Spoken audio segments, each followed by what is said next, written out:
Bien, en el intento desde la sociología por hacer una lectura de los fenómenos sociales y por configurarse desde la implementación de un método científico para hacer lecturas que nos permitan entender los hechos sociales, que son el objeto de estudio de la sociología y de la sociología jurídica. Eh, digamos que las primeras preguntas en términos operativos tienen que ver con las formas de organización social.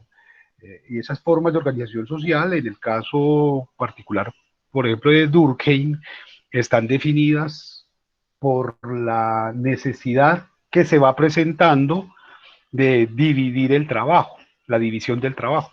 Eso resulta muy importante para todos los pensadores, pensar cuál es el lugar de cada sujeto o de cada individuo, dependiendo de la lectura que se esté haciendo, en la sociedad, qué rol cumple, a qué tiene acceso, qué privilegios, qué obligaciones, qué deberes, y todos estos se van a definir por la vía de la división del trabajo. De la división del trabajo, vamos a ver, surge un tema que es fundamental para el caso de la sociología, que es el de la solidaridad.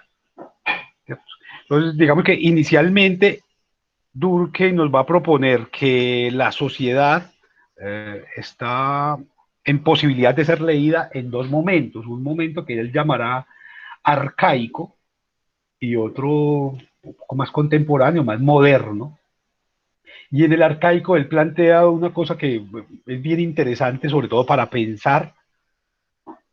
Ojo, Durkheim lo plantea como sociedades arcaicas y sin embargo vamos a ver cómo nos posibilita pensar la sociedad colombiana hoy.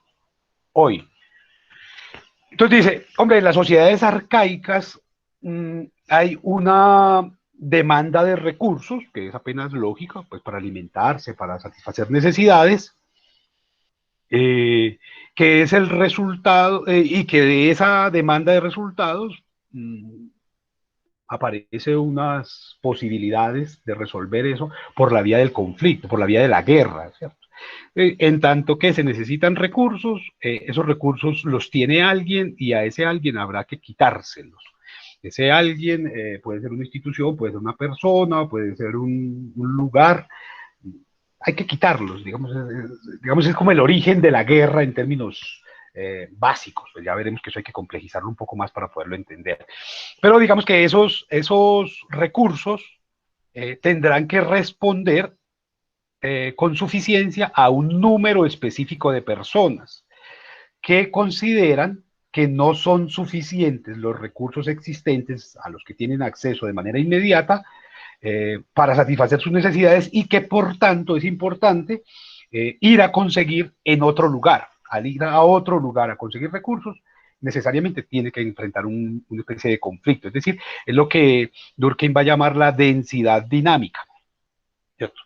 Digamos que ese es un primer asunto. Nos asociamos para satisfacer necesidades y en esa asociación tiene como eh, resultado el conflicto, la guerra.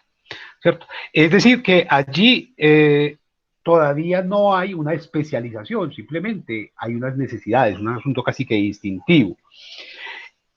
Esa guerra lo que busca entonces es satisfacción de necesidades, pero nos dice Durkheim, hay después de esas formas básicas que planteo yo son importantes para entender el conflicto colombiano hoy, o por lo menos la situación colombiana hoy, se presenta una especialización del trabajo en tanto que la reflexión sobre cómo satisfacer las necesidades nos permite entender que si nos especializamos, podemos conseguir más. Es decir, usted se dedica a pescar, usted se dedica a cazar, usted se dedica a tejer, usted a cultivar, y eso optimiza los resultados. Al optimizar los resultados es posible, por vía del intercambio, de la economía, del trueque, de cualquier forma de intercambio, satisfacer mejor las necesidades porque ya no se va a producir la cantidad básica de un individuo, sino la totalidad de un gremio.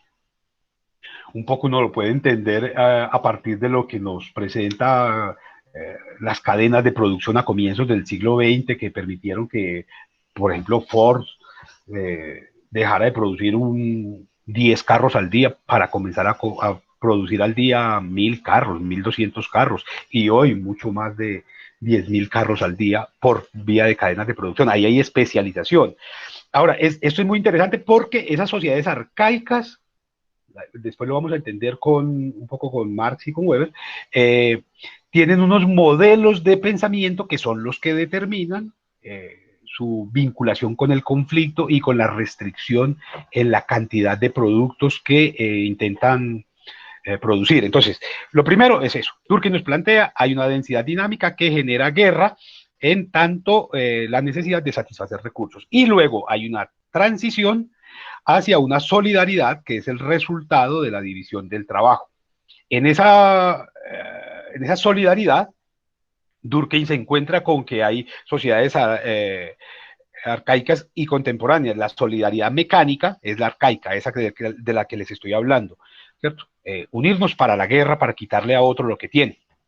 Piensen ustedes en un poco de paramilitares que se unen para ir a quitarle la tierra a muchos campesinos. Entonces, esas familias paramilitares se quedan o pretenden quedarse con las familias de muchos campesinos porque presumen que sus necesidades son mucho mayores, son mucho más importantes, son mucho más relevantes que la de los campesinos. Ahí hay solidaridad arcaica, ¿cierto? Las contemporáneas, las solidaridades que también denomina Durkheim, orgánicas, surgen de la división del trabajo, es decir, una transición, un cambio, para el caso del ejemplo que planteo, una transición de las formas de propiedad de la tierra para adaptarlas a las nuevas necesidades. En el caso particular, por ejemplo, de este pedazo de tierra que llaman Colombia, es muy interesante pensar que tenemos hoy la misma estructura de propiedad de la tierra de hace 200 años, de hace, sí, un poco, 180 años. Entonces, hace 180 años se estableció una estructura de propiedad de la tierra para 4 millones de habitantes, que eran la población del país. 4 millones de habitantes. Y eso permitía grandes extensiones de tierra, nadie se conocía, nadie se encontraba, las regiones estaban separadas por inmensas tierras baldías, pero hoy, con poco más de 50 millones de habitantes, pretendemos que la sociedad funcione con esa misma estructura de propiedad. Y ahí hay un absurdo que Durkheim nos permitiría entenderlo desde sus lógicas de pensamiento. Por supuesto va a haber conflicto porque no tenemos las condiciones para responder a las necesidades reales de la sociedad.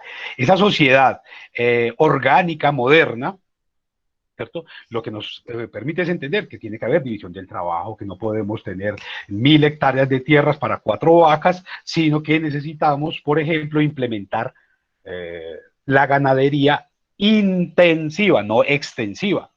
Un poco el ejemplo de lo que pasa en Argentina o de lo que pasa en estos países que se han dedicado a la producción de carne, ¿cierto? O de leche. ¿Cierto? Entendieron que no se trataba de ganadería extensiva, sino de ganadería intensiva. Es decir, en poco terreno, tener muchas vacas y que esas vacas produzcan lo suficiente para satisfacer necesidades. Eso es especialización del trabajo. Entonces nos especializamos en producir la máxima cantidad de bienes para atender la máxima de la mejor manera las distintas necesidades que tenemos como sociedad y optimizar los recursos. Entonces, digamos que ese es el punto básico que nos va a plantear Durkheim. Ahora, ¿esto por qué lo plantea él? Porque Durkheim habrá que leerlo hoy como un romántico. Él sigue creyendo que la sociedad se conduce como hacia una especie de estado idílico en el que los problemas de productividad o los problemas de orden público o los problemas de desorden social o los problemas de inequidad son simplemente anomalías del sistema. Es decir, se trata de un sistema, él entiende que el capitalismo es el modelo triunfante para ese momento ya en la sociedad, que ese sistema es la mejor forma de organizarnos y que la consolidación de ese modelo económico capitalista compromete ajustar cosas. Entonces, digamos que hay un asunto grave con Durkheim, y es que él no logra darle un lugar teórico fuerte a la guerra o al conflicto por sí mismos, sino que los ve como una especie de enfermedad que hay que ir curando de a poco, ajustando ese modelo que ya existe. Por eso para él, por ejemplo, igual que para los otros pensadores, los hechos sociales son fundamentales para entender la sociedad, ¿cierto? Entonces, él pensaba, como los otros también, que los hechos sociales materiales son los códigos jurídicos, ¿cierto? Y por eso es tan interesante pensar la sociedad colombiana hoy a la luz de Durkheim, porque para él esos hechos jurídicos de las sociedades arcaicas han definido un derecho penal que es supremamente fuerte, supremamente represivo, ¿cierto?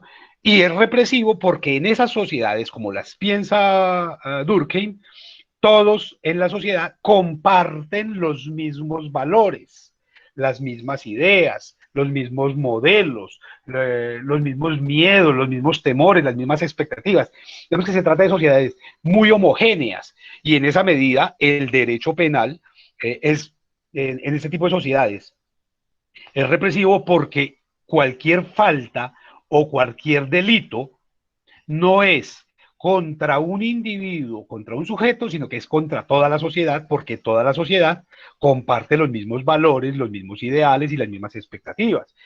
Son sociedades supremamente parecidas, que se niegan a la diferencia, que son muy cerradas. Piensen por un segundo lo que significa ese, ojo, imaginario de lo paisa. Hay una sociedad cerrada. Es que los paisas somos así, los paisas somos así, los paisas comemos así, nos vestimos así, hablamos así, nos comportamos así. Y entonces allí una falta contra esos ideales o esos modelos no es contra una sociedad o más bien contra un individuo, contra un sujeto, sino contra todo el honor de una región. ¿Cierto? Pasa en el fútbol, pero también pasa en la gastronomía, y pasa en las artes, y pasa en todo. Y si uno de los sujetos de ese grupo tiene un error o un acierto, entonces no gana o no fracasa ese individuo, sino todo el mundo. Entonces, si un pintor antioqueño triunfa, los paisas triunfamos en la pintura. No fue ese pintor, sino fueron los paisas.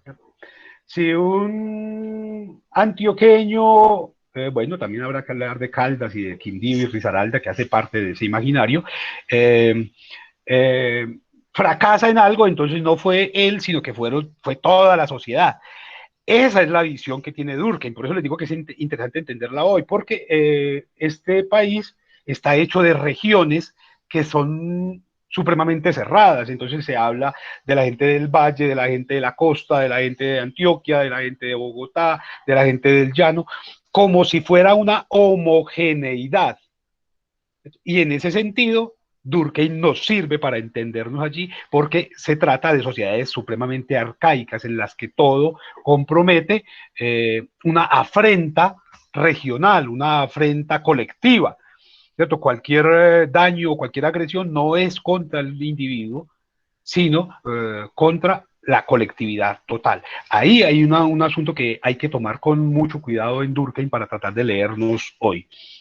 Ahora, esas sociedades se supone que en el devenir del tiempo y de los procesos se tendrían que transformar en sociedades modernas, es decir, en sociedades plurales, abiertas a la diferencia, incluyentes y constituidas por distintos modelos, distintos idearios, distintos sujetos. Digamos que es la diferencia que hay entre una provincia y una metrópoli. La metrópoli está constituida, tiene razón de ser, en tanto diferente.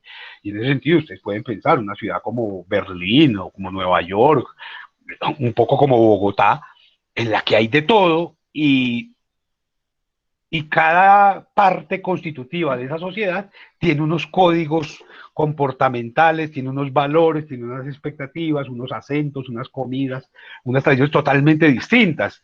Y entonces en esas sociedades no sería posible demandar un derecho represivo, como sí sucede en las tradicionales, ¿cierto? Entonces, en las sociedades arcaicas, eh, alguien comete una falta y ya lo quieren desterrar, hay que echarlo, pena de muerte, si se robó algo, entonces hay que cortarle la mano, o hay que sacarle el ojo, o hay que ahorcarlo.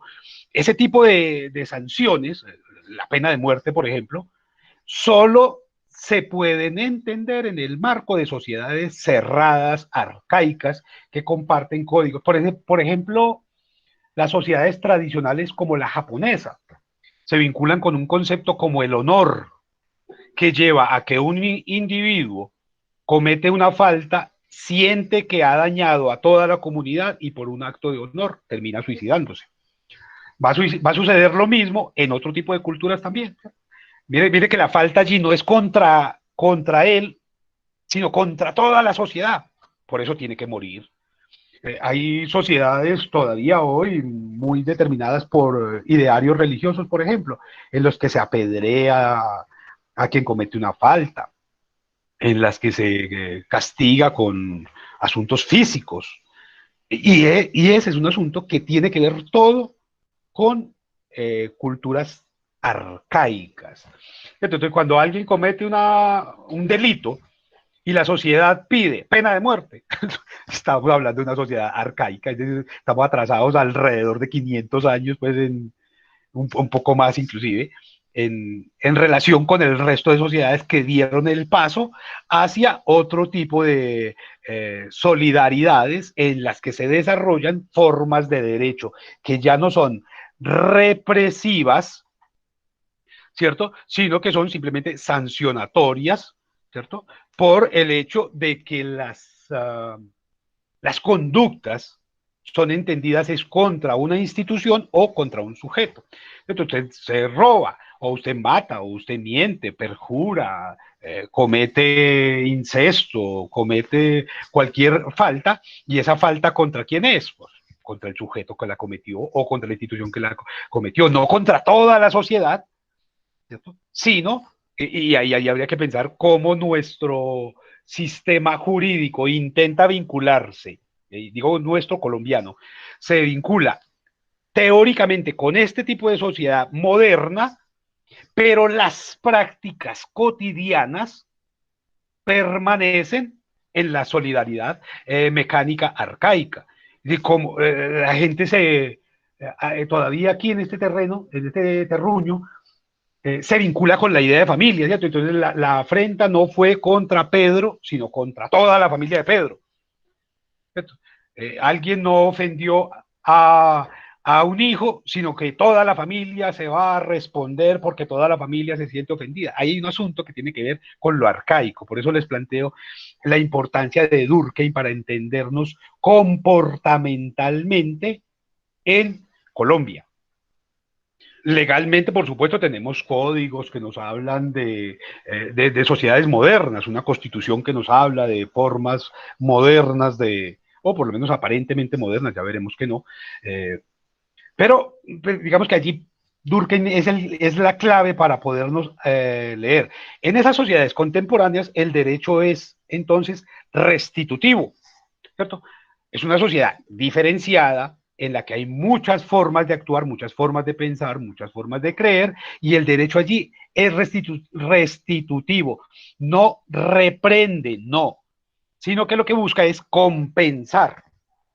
Se especializan en ese tipo de sociedades las tareas, los trabajos, los oficios, los gustos, las formas,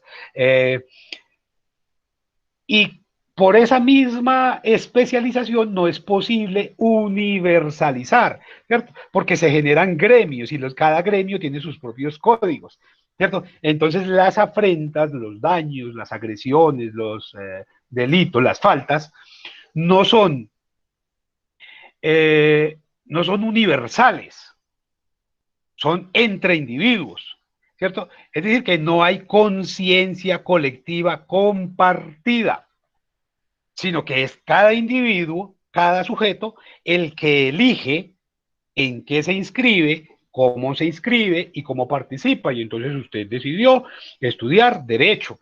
el otro estudió contaduría, el otro no quiso estudiar, sino que se dedicó al comercio informal, el otro es mecánico, el otro es médico, y cada uno, en virtud de esa elección, tiene unos códigos comportamentales, unos códigos éticos, unos códigos experienciales y unas cosmovisiones propias que no tienen por qué reñir con las del otro, sino que se complementan para hacer de la sociedad algo más complejo. Y allí es donde se genera una solidaridad orgánica. ¿Cierto? Es en virtud de la diferencia que se genera esa solidaridad orgánica. Y es muy interesante porque en lugar de desconocerse al otro, se reconoce al otro. Y para atender, por ejemplo, una catástrofe, una guerra o cualquier eventualidad, es mucho más práctica la solidaridad orgánica en la que uno sabe quiénes son los médicos, dónde están las enfermeras, dónde están los ingenieros, dónde está la defensa civil, dónde están los bomberos, y sabe que ellos saben de su tarea y entre todos, son capaces de funcionar orgánicamente. Entonces, es un asunto bien interesante porque nos plantea desde el funcionalismo una estructura complementaria, ¿cierto? Hay toda una base que nos permite reconocer en la diferencia una tremenda riqueza. Por eso es tan interesante pensar a Durkheim como referente para entender un poco lo que sucede en este país. Cuando intentamos que uno solo lo pueda hacer todo, ese asunto monopólico que en algún momento ha sido tan cuestionado, en el que una sola empresa presta todos los servicios, por ejemplo. Presta el servicio de agua, de luz, de telefonía, de internet. Eso es gravísimo, ¿cierto? Eso es gravísimo porque está hablándome de una sociedad arcaica. Por eso, inclusive las compañías tuvieron que separarse. Ah, no, esta se va a dedicar a la internet, esta se va a dedicar a los datos, esta se va a dedicar al agua, esta se va a especializar. Y esa especialización hace que el resultado sea mucho más eficiente, llegue a mucha más población, se disminuyan costos además, pero sobre todo se reconozca la diferencia.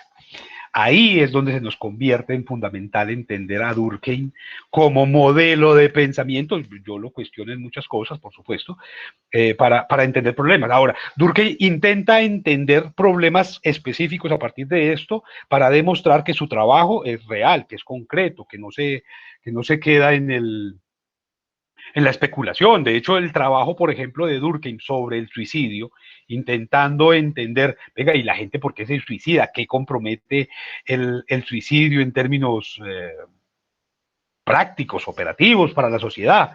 ¿Qué pasa con por qué alguien se suicida y qué significa que alguien se suicida para ese grupo? Y entonces él dice, no, y a partir de ese suicidio, él logra entender, o por lo menos darnos las claves para entender otro tipo de problemas. Un problema como el desplazamiento, un problema como la violencia, como los abusos sexuales, como la corrupción. Puede ser, puede ser entendido desde el estudio del suicidio que nos plantea Durkheim. Durkheim dice, la gente se suicida por 4 razones, por cualquiera de esas 4. Y dice, hay unas razones que son de egoísmo, otras que son de altruismo, otras que son anómicas y una cuarta que es fatalista. Por cualquiera de esos 4 esquemas de pensamiento es posible entender el suicidio, pero podemos hacer la transpolación del suicidio a cualquier otro fenómeno. Venga, un fenómeno como la impunidad. La impunidad, por ejemplo, se puede entender a partir de esos 4 asuntos, ¿cierto? Por un asunto de egoísmo, por un asunto de altruismo, por un asunto anómico o de enfermedad, pues de desajuste social, o por un asunto fatalista. ¿Cierto? Entonces nos dice egoísta, así en tanto que ese sujeto, ese individuo está pensando es en sí mismo y solo en sí mismo, en su angustia, en su existencialismo, en sus problemas, en sus traumas, en sus frustraciones, y toma la decisión de irse de cualquier manera, pero se suicida. O me suicido por altruismo, ¿cierto? El asunto, por ejemplo, y esto es bien interesante entenderlo, en esas sociedades que tienen convicciones culturales muy fuertes. Estos yihadistas que se llenan de explosivos y van y se vuelan por allá al lado de una escuela, están suicidándose por un acto altruista, ¿cierto? Es que yo voy a suicidarme y con mi muerte voy a aportar, a fortalecer una causa. Estos kamikazes que se inmolan, estos pelados aquí en Colombia que se metían a matar candidatos presidenciales y políticos sabiendo que los iban a matar. Y esto ahí, yo voy, a mí me matan, pero con mi muerte le consigo la casa a mi mamá.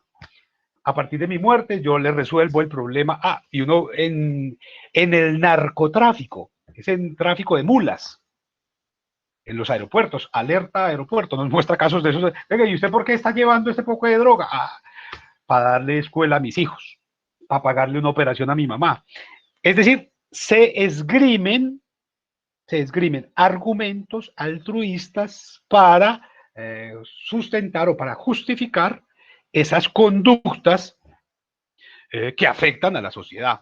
O puede ser también anómico, es decir, hay un desajuste, hombre, hay desempleo, hay enfermedad, hay aislamiento, no hay condiciones, hay un desajuste social que lleva al sujeto a cometer esa falta. Entonces, ¿usted por qué se metió de mafioso? Porque no conseguí más trabajo, no había trabajo, no tenía estudio, mi familia estaba aguantando hambre. Y entonces justifican en desajustes sociales esa conducta que se está cometiendo. Entonces, es decir, es el resultado de un modelo social inestable lo que genera conductas delictivas y faltas contra la sociedad. Y el último de los asuntos que nos plantea es el fatalista. Es decir, como el mundo se va a acabar, ya para qué uno se va a portar bien. Yo, no, pues esta vaina está jodida, ya acabémosla de joder. Y ahí hay una justificación también, hay muchos nombres, no, es que esto ya no tiene remedio, este país ya no tiene remedio, entonces, como todos son corruptos, yo también me voy a corromper, entonces, como todo el mundo llega tarde, yo también voy a llegar tarde, como a todo el mundo le parece que es justificado faltar a su palabra, yo también voy a faltar a mi palabra, ¿cierto? Como a la mayoría de los sujetos les parece que es muy adecuado faltar al compromiso con su pareja. No, entonces yo también. ¿Cierto? Entonces allí en ese fatalismo hay otra forma de entender, digamos, esos 4 elementos que nos plantea Durkheim, el egoísmo, el altruismo, la anomia y el fatalismo, nos permitirían también entender un poco la sociedad contemporánea. ¿Cierto? Y no solamente a nivel global, sino, y más importante creo yo, a nivel local. En tanto que nos entendamos a nivel local, vamos a poder entendernos en el marco de sociedades mucho más amplias. A mí, para entender esto que acabo de decir, me gusta utilizar referentes que desde la literatura les pueden servir a ustedes. Un libro como El Quijote de la Mancha es tremendamente local. Eso está hablando todo el tiempo de ese pueblo. No está pensando nunca en otros países ni en compararse con nadie. Y se vuelve universal justamente porque logra retratar un pequeño pueblo, ¿cierto? Un pequeño universo, el universo gallego. Pero un libro como el de Camerón habla todo el tiempo de esa Toscana. Todo el tiempo, todos sus cuentos están hablando de eso, nunca está pensando en otras partes. Y eso lo convierte en universal. Un libro como 100 años de soledad está hablando todo el tiempo de ese Macondo, Macondo, Macondo, y habla del de la leche, del carro, del perro, del gato, del señor que toca el acordeón, del señor. No está pensándose en compararse con otras ciudades ni en imitar a nadie. Y esa provincialidad reconocida, asumida, entendida, comprendida, es la que le da la universalidad que lo convierte en un hito a nivel mundial, como sucede con algunos pintores, un pintor como Fernando Botero, para el caso de este pintor medellinense. Es muy interesante porque está pintando todo el tiempo el pueblo que él recuerda. ¿cierto? Y entonces usted ve que pone a los reyes de España, pero los pone a vivir aquí en Aranjuez. Él está hablando de corridas de toro, pero las corridas de toro son aquí en... Está hablando todo, está pintando todo el tiempo esta provincia. Y esa provincialidad lo vuelve absolutamente universal, magnífico y gigantesco. ¿Cierto? Y no solamente pasa con la pintura y con la literatura, pasa con la música, ¿cierto? Las músicas, estos grandes íconos del rock, ¿de qué están hablando? De su pueblo, de su barrio, de su escuela, de su novia, de su pareja, y al hacerlo con honestidad, convierten esa música en una universalidad que hoy es un gran fenómeno universal. Entonces, todos los países de todo el mundo andan escuchando rock y lo escuchan en inglés, aunque no lo entiendan. ¿Y por qué lo escuchan? Porque es universal. ¿Y por qué es universal? Porque habla de lo provincial. Y en esa medida, una ciudad, por ejemplo, que intente parecerse a otra, ya perdió, es una sociedad arcaica, porque está pretendiendo ser la más educada o la más tecnológica o ser el referente del mundo, o en el caso particular de este país, se utiliza mucho que un pueblo es bonito y entonces se convierte en la Roma paisa, o en la Suiza colombiana, o en la Finlandia antioqueña.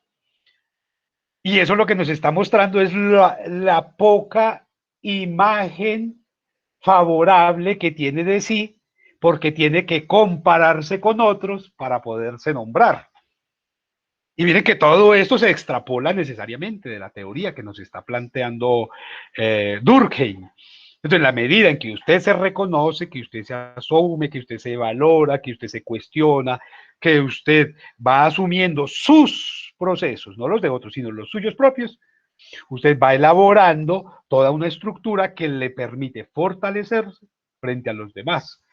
Pero el acto de estarse comparando con otros, lo que hace es disminuir sus posibilidades de vincularse con solidaridades orgánicas y más bien se queda pensando en su ombligo como el centro del mundo y eso por supuesto lo va a poner una condición de mareo. Digamos que ese es el gran esquema de pensamiento a grandes rasgos que nos va a plantear Durkheim.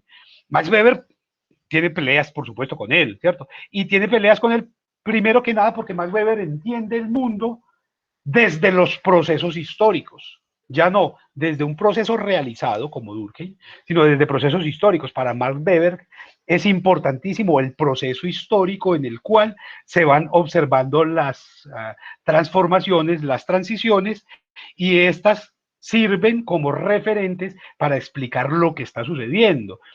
Aquí no se trata de que haya un modelo específico, sino que hay una cantidad de fenómenos, a veces individuales y a veces colectivos, que transforman la sociedad. Miren que en Durkheim pasaba todo lo contrario. Durkheim creía este modelo ya es y está listo, no es sino empezar a ajustarlo. En Weber no. De hecho, la obra más reconocida quizás de Max Weber, la ética protestante y el espíritu del capitalismo, lo que nos pone de presente es eso, es la sociedad se va transformando y se puede explicar, las conductas sociales se pueden explicar en la medida en que podamos entender las ideas que nos han definido. ¿Cuál es la idea que usted tiene de progreso? ¿Cuál es la idea que usted tiene de trabajo? ¿Cuál es la idea que usted tiene de paz? ¿Cuál es la idea que tiene de conflicto? ¿Qué idea tiene usted de desarrollo? Y esa idea, ¿cómo se ha ido configurando? Y con esto adelanto algo de la metodología de Weber, es que para Weber es supremamente importante que al momento de intentar el abordaje de cualquier objeto de estudio, de cualquier sociedad, se tengan conceptos claros. Si uno no tiene los conceptos claros, no puede entender nada. Entonces, ¿qué vamos a entender por desarrollo? ¿Qué vamos a entender por productividad? ¿Qué vamos a entender por religión? ¿Qué vamos a entender por política? Y esto es fundamental, sobre todo porque Weber con este trabajo logra identificar primero que nada los móviles, las razones, los motores de las acciones sociales, ¿cierto? Y no desconoce que la sociedad está compuesta por individuos, es decir, que acciones individuales pueden transformar sociedades. Habrá quien en algún momento considere que eso es muy ambicioso, y sin embargo uno dice, venga, una acción individual como la de Steve Jobs, al momento de pensar todo ese proyecto que va a hacer Apple, nos cambió el mundo. Simple.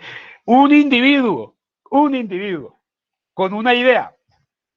Por supuesto que él se rodea de un equipo gigantesco y muy capacitado y todo, pero es que la idea fue de él, ¿cierto? Entonces, ese individuo logró transformarnos en todo, y cada uno de ustedes hoy es totalmente distinto a lo que pudo haber sido hace una generación, hace 10 años, simplemente porque ese muchacho se le dio por persistir en una idea de transformar el mundo por la vía de la tecnología.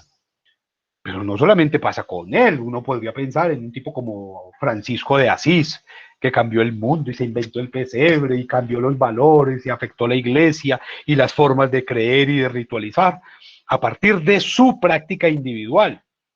Un tipo como Adolfo Hitler, ¿cierto?, logró concretar una idea que era suya. Entonces, Weber no es inocente en todo esto. Sí, también a veces son los individuos y no los grupos, ni las instituciones, ni las grandes construcciones las que transforman el mundo. A veces es un individuo solamente. Entonces por eso allí es tan interesante pensar esa ética protestante, porque él dice, vea, esa ética protestante como gran idea nos presentó unos valores que van a generar el desarrollo del capitalismo. Y ahí Weber nos da una clave maravillosa. Dice, vea, solamente solamente hay capitalismo, y eso es bien interesante pensarlo para Colombia, solamente hay capitalismo en las sociedades que tienen una ética protestante, porque la ética protestante admite el trabajo como un valor. Para los protestantes, el trabajo no es un castigo. Para los protestantes el trabajo es la posibilidad de mostrar su grandeza, de mostrar su reconocimiento, sus capacidades. Mientras que para otras éticas, como la ética cristiana, el trabajo es un castigo, es una forma de demostrar que somos indignos, y entonces en la medida en que no se tenga que trabajar, se supone que es más limpio. Entonces, las sociedades católicas permanecen mucho más tiempo en estadios sociales arcaicos, en tanto que no trabajan, ven el trabajo como algo sucio. Claro, cuando usted compara, por ejemplo, el proceso de conquista y colonización de Latinoamérica en general con el de Estados Unidos y Canadá, se da cuenta de eso.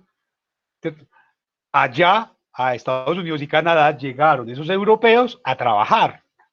Es decir, ellos no estaban buscando que los indígenas trabajaran para ellos, ¿no? Los eliminaron y listo. Los redujeron a su mínima expresión. Y quienes trabajaron fueron ellos, los europeos llegados allí, que después se van a convertir en colonos y en lo que hoy llamamos americanos, o lo que ellos llaman americanos. Nosotros los llamaríamos, en estricto sentido, estadounidenses. Que eso es un asunto bien interesante, en tanto que en el inglés no hay una palabra para nombrar al estadounidense más que americano. Bueno, asuntos de sociología que son importantes tener en cuenta para entendernos hoy en los discursos.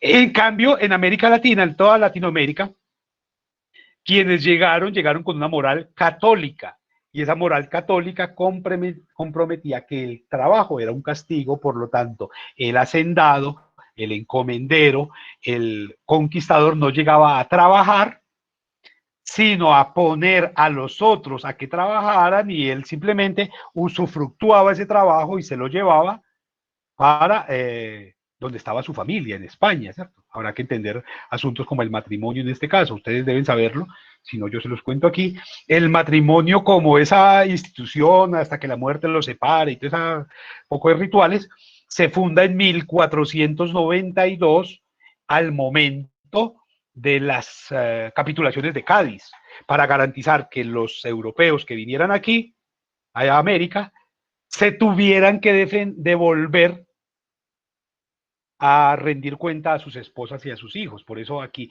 primero, no llegaron mujeres en por lo menos 200 años. Aquí hasta 1600 no empezaron a llegar mujeres. Entonces todos los europeos que llegaban aquí llegaban casados, con hijos en España, pero llegaban aquí a buscar amancebamiento. Y el amancebamiento siempre ha sido deslegitimado. Entonces, allí podríamos entender un poco todo eso desde la teoría de Max Weber. Entonces, las realidades sociales para Weber se configuran desde voluntades subjetivas. Es decir, quienes transforman el mundo son quienes toman la decisión de hacerlo desde una convicción particular propia. Pensemos en un momento en Alejandro Magno. Él fue el que tomó la decisión y hombre, yo voy a ir porque yo quiero unificar esto. En el César de Roma, ¿cierto? Julio César, el Augusto.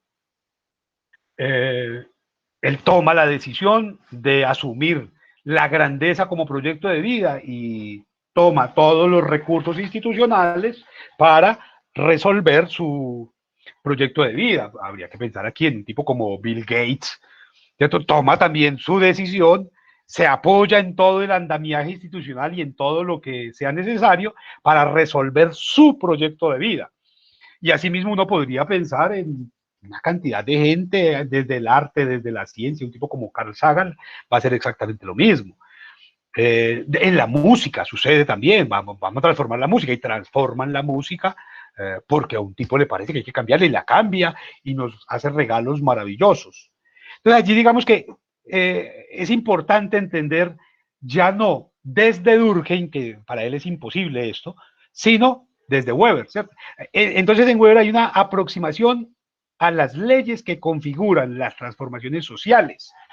Es decir, el individuo puede ser explicado por la sociedad, pero también la acción humana en sociedad puede explicarse por los actos de los individuos. Es decir, no hay un asunto quieto allí. Es decir, los actos sociales se pueden entender por dos asuntos diferentes, o por la sociedad en general o por un individuo en particular que toma la decisión.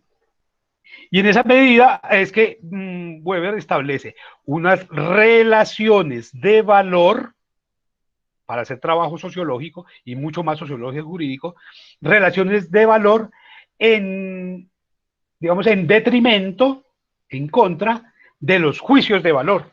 Es decir, que cada vez que usted va a hacer la lectura de un fenómeno, cada vez que usted va a hacer la lectura de un proceso, cada vez que usted va a hacer la lectura de un espacio o de un escenario social, tendría que dejar los juicios de valor a un lado para establecer relaciones de valor, en tanto que los juicios de valor son valoraciones subjetivas sobre la realidad. Esto es bonito, esto es feo, esto me gusta, esto no me gusta, esto me parece injusto, esto me parece terrible, esto me parece tonto, esto me parece maravilloso. Esos son juicios de valor y son los que se deben evitar. Claro, Weber no es tonto, él sabe que eso es parte de la humanidad. Entonces dice, lo que se tiene que hacer es convertir esos juicios de valor en relaciones de valor, es decir, en incorporar valores que influyen en el objeto de estudio, es decir, desde dónde va a parar usted. Yo voy a hacer la lectura de esta sociedad, de este grupo, de este problema, de este fenómeno o de esta norma desde unos valores de verdad, de justicia, de desarrollo, de tradicionalidad. Usted decide cuáles son los valores que va a asumir para leer el fenómeno, pero los tiene que plantear desde el comienzo y los tiene que predefinir. Por eso, para Weber, son tan importantes los tipos ideales, ¿cierto? Para entendernos socialmente. Es decir, es necesario precisar los conceptos fundamentales con claridad y con precisión para tener referentes. ¿Qué es lo que usted va a entender por desarrollo? Vamos a pensar el asunto de la pobreza. Bueno, ¿qué es pobreza? ¿Desde dónde pensamos la pobreza? ¿Quién define esa pobreza? ¿Qué compromete esa pobreza? ¿Qué significa esa pobreza? Bueno, vamos a pensar el asunto de la justicia. Bueno, ¿y qué es la justicia? quién la define, cómo la define, desde dónde la define, qué significa, cómo se operativiza esa justicia. Vamos a pensar las violencias. Bueno, ¿quién define esas violencias? ¿Qué es lo que significan violencia? Si no tenemos esos tipos ideales, no nos vamos a entender, porque yo estaría enunciando un concepto y el otro lo estaría entendiendo de otra manera y el otro de otra y el otro de otra y terminamos eh, asumiendo el mismo fenómeno que Heidegger va a estudiar tan juiciosamente en el siglo XX, que es el problema de la cosa, ¿cierto? Con la palabra cosa se nombra todo, pero no quiere decir nada. ¿Qué es una cosa? Y nadie sabe definir qué es cosa, pero todos utilizan la palabra cosa. Páseme présteme esa cosa que yo creo, la cosa en sí, la cosa porque sí. ¿Qué es la cosa? Heidegger le va a dedicar un ensayo maravilloso que se llama así, el problema de la cosa, tratando de resolver esa necesidad de conceptos que para Max Weber son interesantes en la lectura de cualquier fenómeno social. Además, nos dice Weber, en términos metodológicos, no solamente se deben tener unos tipos ideales, sino que se debe tener un referente conceptual empírico. Es decir, que tenemos que tener ejemplos de que las cosas pasan. Vea, es que justicia es esto porque atrás, en el tiempo, sucedió esto que puede leerse así. Y necesitamos ejemplos. Por eso cuando ustedes leen a Max Weber se encuentra con unos libros gordísimos, porque él todo el tiempo nos está dando el contexto en el que ese concepto operó, o se fundó, o funcionó, o, no, o se comenzó a implementar.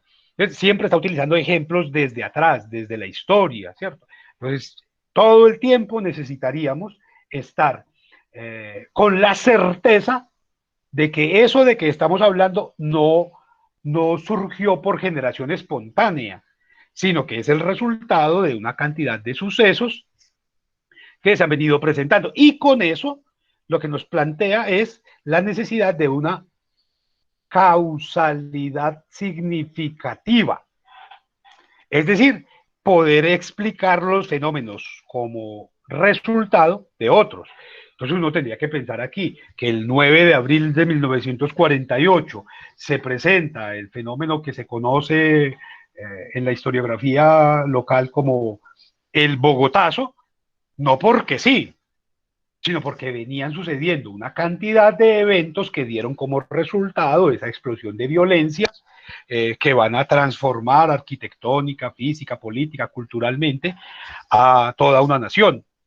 Pero todo tiene que explicarse por causalidad. Esto no pasó porque sí, sino pasó porque se habían dado una cantidad de cosas. Y en ese sentido, las acciones sociales se pueden suceder por fines racionales, ¿cierto? Por valores o por altruismo. ¿Cierto? ¿Por qué vamos a hacer esto? ¿Por qué hacemos esta transformación o este cambio? Ah, para atender a unos valores o para beneficiar a un grupo, a una sociedad, ¿cierto? O como acciones afectivas o como acciones tradicionales. Entonces, las acciones sociales en Weber tienen esas categorías: racional, afectiva y tradicional. Es decir, cualquier hecho, cualquier evento, cualquier norma, una norma jurídica, la que ustedes quieran. Pensemos por un momento en la Constitución Política del 91. ¿Es una acción social? Claro que sí, es una acción social.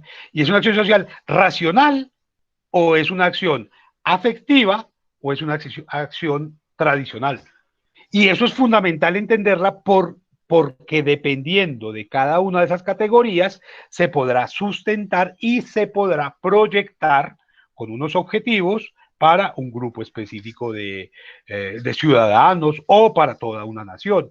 Porque ese es el gran asunto en términos de la lectura que hace Weber de la sociedad o de los fenómenos sociales.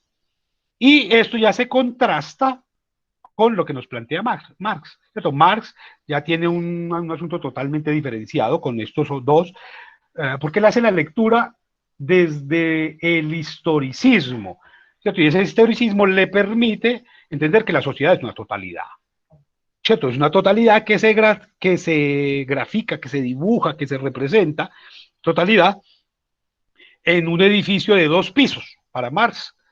Toda la sociedad es un edificio de 2 pisos. Un primer piso que él va a llamar la infraestructura y que se refiere a la economía. Todas esas relaciones económicas son el primer piso. Sobre ese piso reposa el segundo piso, que es la superestructura, y la superestructura se refiere a las formas de pensamiento, de acción, de obrar, de creer, de pensar, de comportarse, de desear. Todo eso es la gran superestructura. Esa gran superestructura es la que nos define a nosotros en la teoría marxista. Y en ese sentido, nos va a plantear Marx, la historia solo es posible a partir de la comprensión de la lucha de clases. Para Marx eso es fundamental.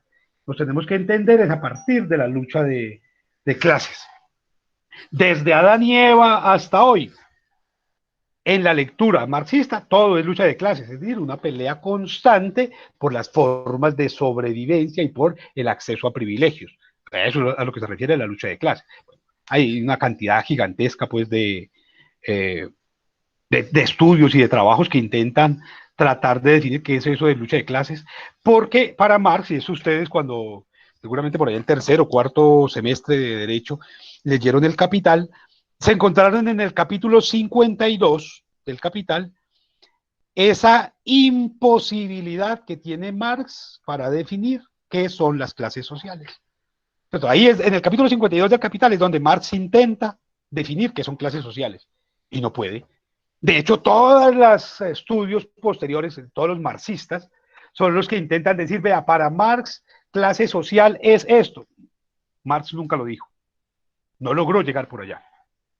Pero digamos que él entiende que esa lucha entre dos clases sociales, por lo menos, dos clases sociales, los dueños de los medios de producción, los empresarios, y los obreros, por el acceso a la comida, por el acceso al transporte, por el acceso a la satisfacción de las necesidades, esa es la que genera todos los procesos, genera los desajustes, los conflictos, la felicidad, el desarrollo, esa lucha entre los dos, y no se refiere a una guerra violenta, sino a esa confrontación ideológica por el acceso a o por el sometimiento de.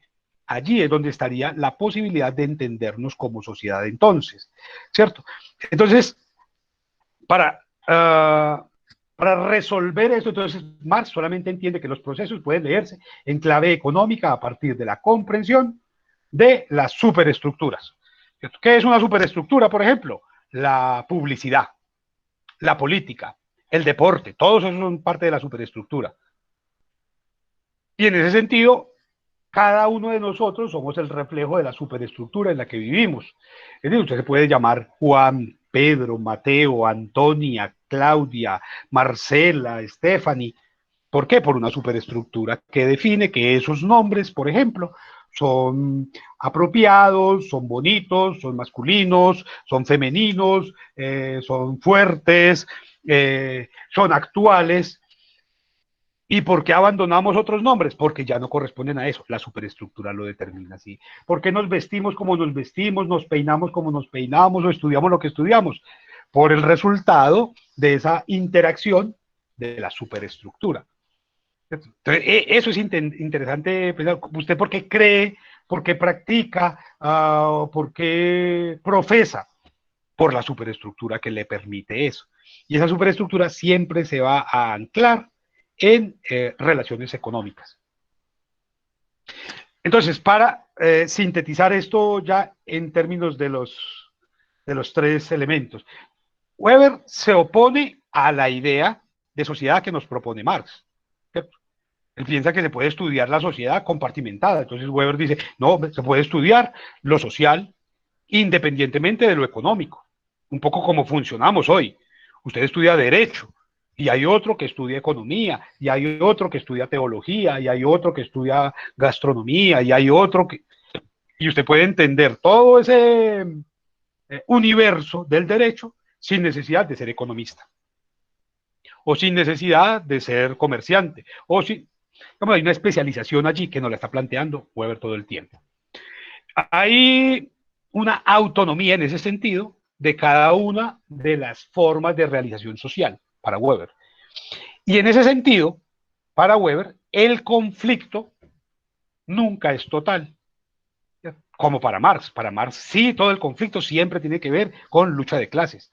Para Weber no, para Weber el conflicto es social, o es económico, o es militar, o es político, ¿cierto? O mezcla de pronto dos de esos, pero no tiene por qué ser total. ¿Cierto? Que es un poco lo que le pasa a la mayoría de los ciudadanos de este país, que creen que el problema de Colombia es la pobreza, o que el problema de Colombia es la riqueza, o que el problema de Colombia es la violencia. Ahí hay una lectura weberiana de la sociedad.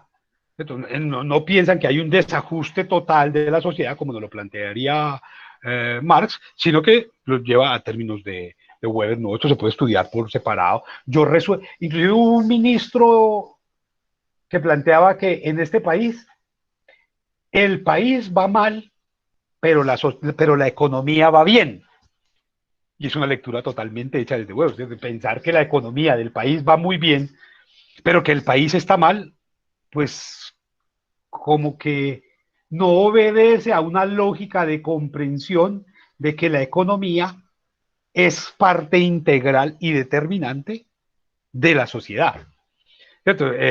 Ahora mismo, el último informe que acaba de sacar el gobierno nacional nos plantea que el sector bancario está muy bien, tiene unas ganancias increíbles, pero y que por tanto el país va bien, porque tenemos un sector bollante y ganando billones, pero se le olvida, parece ser, que ese sector bancario solo está así por el aprovechamiento particular del resto de los escenarios, ¿cierto? De los contribuyentes que están bastante mal.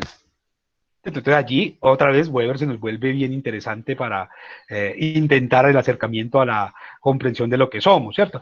Entonces el conflicto para Weber es el motor de la historia, ¿cierto?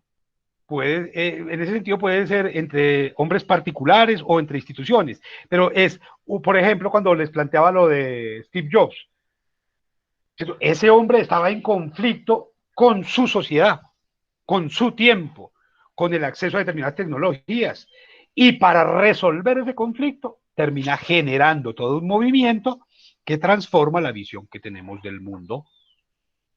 Hay un asunto que es bien interesante entenderlo y pasa con algunos políticos, con algunos artistas, con un poco lo que hizo Picasso.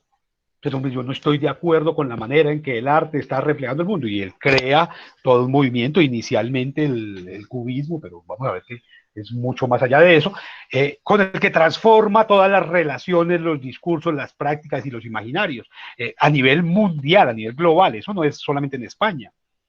Pero pasa con la música, pero pasa con la política, un poco si ustedes piensan en lo que representan figuras ahora mismo como Angela Merkel o un poco antes como la Thatcher en Inglaterra, que desde su visión de la economía de su nación terminan generando movimientos que afectan a toda la sociedad global. ¿Cierto? Pensar en un tipo como Gandhi, vamos a ver, este mismo que acaba de bajarse de la presidencia norteamericana, Trump, desde su visión personal particular y aprovechando toda la institucionalidad, genera transformaciones, genera cambios en el ideario y en la percepción que tenemos, no solamente de la economía o no solamente de la política, sino también del otro. Yo no sé si ustedes estuvieron atentos a esos movimientos que se generaron en el intento por mantenerse en la presidencia, cuando estos jóvenes fueron a tomarse allá el edificio de gobierno, cómo iban disfrazados. ¿cierto? ¿De qué iban disfrazados? Y entonces miren que la transformación ahí no solamente era política, sino también había un impacto cultural, un impacto estético, un impacto en los discursos. Y todo generado por la visión de un hombre. Uno aquí no entra a calificar, en este momento no tendríamos por qué hacerlo, si estaba en lo correcto o no, si estaba equivocado o no, sino cuál es el impacto y cómo puede leerse ese impacto por la vía de la teoría que nos propone Max Weber. En ese sentido, las clases sociales para Max Weber son la diferenciación, y esto es bien interesante para que lo entendamos en el caso colombiano, en múltiples ámbitos.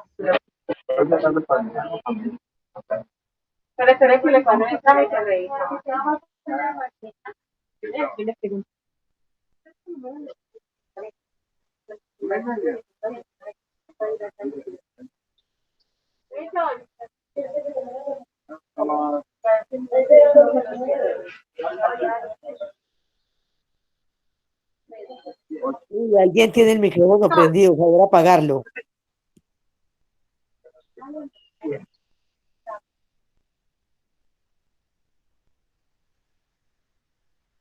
Listo, entonces volvamos.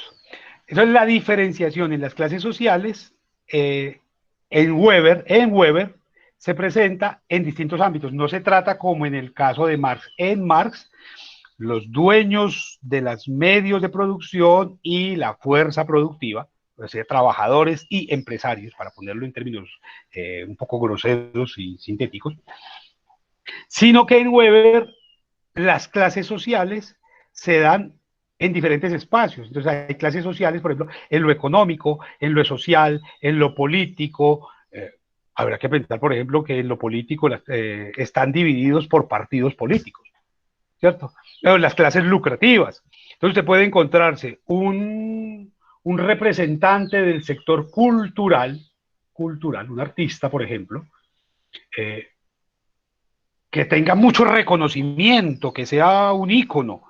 Y en ese sentido, uno pensaría, es una clase excepcional, de élite, y que sin embargo, económicamente no lo sea. Entonces, mire que aquí las clases sociales son distintas a las demás. Un deportista consumado, valeroso, disciplinado, triunfante, que no tenga plata, que le toque estar pidiendo limosna para ir a competir a un campeonato mundial, por ejemplo. Y entonces mire que allí las clases sociales se nos vuelven distintas, porque sí, es de una élite deportiva o académica o cultural o social, pero no necesariamente tiene acceso a recursos económicos. Entonces mire que en las clases sociales, en el caso de Weber, son totalmente dinámicas y están diferenciadas por sectores. Puede suceder que un empleado que tenga, un funcionario que tenga todo el dinero del mundo, tenga un pobre reconocimiento social. Y entonces, ¿cómo definimos esas clases sociales sino a partir de la diferenciación que nos plantea Weber para entender una sociedad dinámica? Entonces, usted puede ser un top en alguna esfera de lo social, pero parte del montón en otra. Entonces, las clases sociales aquí se nos vuelven como dinámicas. No hay una sola, no hay dos solas, no hay tres solas, y se puede estar en tres o cuatro a la vez, ¿cierto? Para Durkheim, en cambio, la sociedad es funcional porque cada uno está en su cuento. Para Durkheim, como la sociedad es funcional, cada uno tiene que cumplir un papel y en ese sentido las clases sociales no tienen esa relevancia para la comprensión del mundo, sino que se da a partir de los gremios, del reconocimiento de cada gremio, el gremio de los ganaderos, el gremio de los agricultores, el gremio de los artesanos, el gremio de los militares, el gremio de los... Y cada uno tiene unas estratificaciones, unas jerarquizaciones particulares. Entonces, pensarnos desde Durkheim es supremamente complicado en sociedades que cada vez se han complejizado mucho más y que termina siendo muy complicadas. Quizás el ejemplo más complejo para entender esto es que las sociedades tradicionalmente han logrado esa especialización por la vía del reconocimiento de las propias condiciones. Entonces ustedes encuentran eh, que los empresarios se dedican a ser muy fuertes en el empresariado y desarrollan tecnologías y desarrollan conocimientos y estrategias y un capital gigantesco y un impacto y una influencia inmensa en la sociedad. Ya. Y que lo académico también, por otro lado, y lo deportista también, por otro lado, y lo artístico también, por otro lado, y lo político también, por otro lado. Entonces ustedes encuentran esas familias de políticos, esas familias de artistas, esas familias de académicos, esas familias de industriales, esas otras de empresarios, que hacen que la sociedad logre funcionar con una especie de autorregulación, porque cada uno reconoce la importancia del otro. El asunto grave es cuando usted llega a Colombia, porque es que aquí todo el que triunfe como cantante se quiere meter de político. El que, el que es presentador de noticieros quiere ser congresista, ¿cierto? Y todo el que sea taxista mayoritario, que tenga 10 o 20 taxis, ya quiere ser concejal. Y cualquier persona que tenga algún nivel de renombre está queriendo influenciar en el aspecto político y eso quizás sea una dinámica que nos haga posible entender este caos tremendo porque no hay a quien rendirle cuentas ni a quien pedirle cuentas. Y entonces el gran empresario es el que pone los políticos, es el que hace la ley, es el que determina absolutamente todo.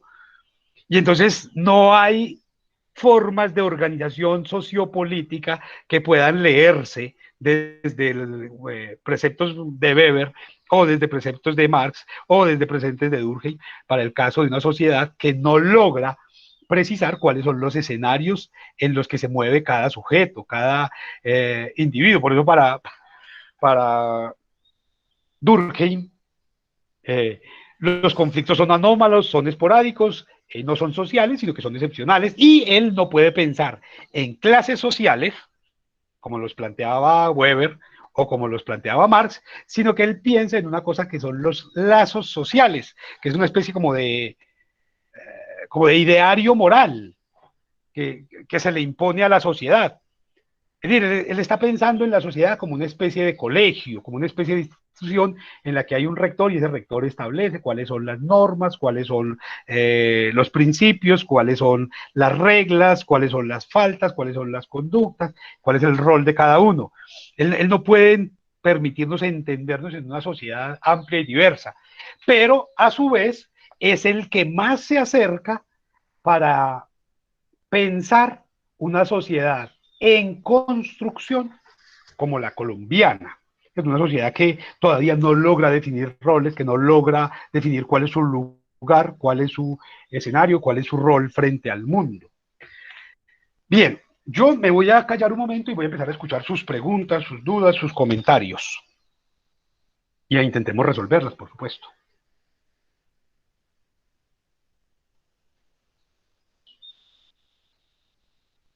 Profe, pero no Sí, solo en Colombia una figura pública quiere ser reconocida en la política, también lo vemos en otros países, como en Estados Unidos, y lo vemos en una sociedad no solo colombiana. bueno, es que el asunto no es que se vea también en Estados Unidos, el asunto es que allá tienen definidos los roles y habrá algún sujeto que quiera transgredirlos, pero es un sujeto. Pero si usted se da cuenta, por ejemplo, un expresidente allá se retira y se retiró. Ya, cuando mucho acepta entrevistas y consejos y ya. Un deportista termina su vida como deportista y ya, pues se retira, no se dedica a dar conferencias o a entrenar equipos y listo, no más. Un empresario se dedica a hacer empresa, tal vez de entre 10.000 empresarios, uno se le dio por hacer política. Pero cuando usted ve la historia empresarial, por ejemplo, norteamericana o francesa o Alemania, se dan cuenta que los empresarios son empresarios y ya, ellos no, digamos que respetan las normas, se acogen a las leyes. Ellos no tienen ese problema porque lograron establecer la diferenciación clara entre, bueno, más grave todavía, ellos tienen claramente establecida la división de poderes, ¿cierto? Pero un caso habría que pensar un poco en lo que es esta sociedad colombiana en la que no existe ni división de poderes real, ¿cierto? Ni división de roles sociales, porque el niño menor de la casa, cuando el papá se va a trabajar, queda cumpliendo el rol del papá. Desde ahí empezamos, el asunto es ese, es que no podríamos entendernos como sociedad si no logramos comprender que el problema aquí es grave porque es desde la familia, ¿cierto? En la familia, yo no sé a ustedes, yo aquí en este momento tengo 26 personas asistiendo y digo, bueno, ¿a quién de estos 26 sujetos lo educaron en su casa para la democracia? Y a ninguno. En la casa se hace lo que diga la mamá o lo que diga el papá. Nunca se vota, hey, vamos a votar a ver qué hacemos mañana de almuerzo. No, eso es dictatorial.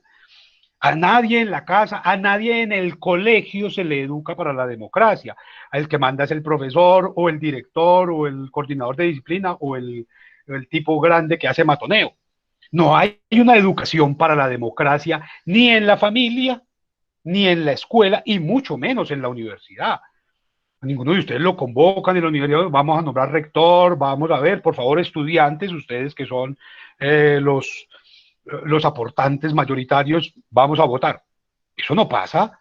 Entonces, por eso aquí es tan grave el asunto, porque aquí no logramos precisar un modelo acorde con nuestras posibilidades y que respete nuestras expectativas, sino que tomamos modelos prestados.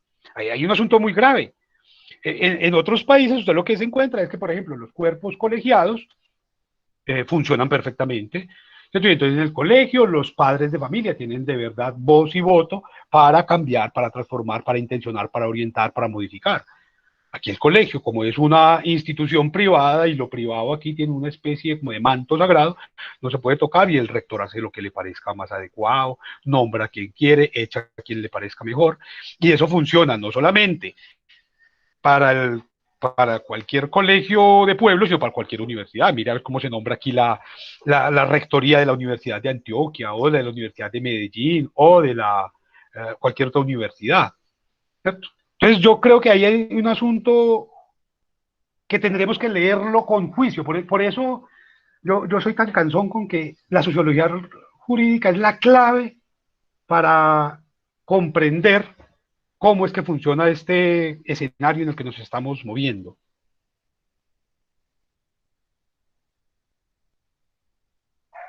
Bien, ¿alguna otra duda, comentario?